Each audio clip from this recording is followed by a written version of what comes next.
Yung mga idol, tignan natin ngayon ang init dito sa Bulacan. Okay, tignan natin yung mga challenge ngayon, yung mga trending na naluluto nila ang kanilang ulam sa pamamagitan ng init ng araw. Tignan natin. So yun guys, no?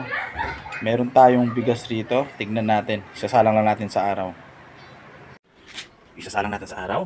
Ibibilad lang natin yan. Tignan natin. Balikan natin ng mga ilang oras. Yan guys, tignan natin, no? Siguro mga 40 minutes na to eh. Tignan natin. Kumukulo-kulo na siya guys, oh. Oh, medyo uusok-usok na. Tignan ulit natin mamaya. Idol, no? So, siguro mga isang oras na lumipas, babalikan natin.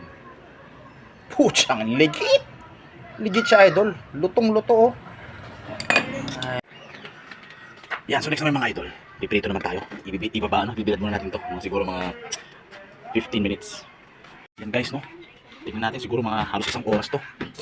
Grabe. Grabe.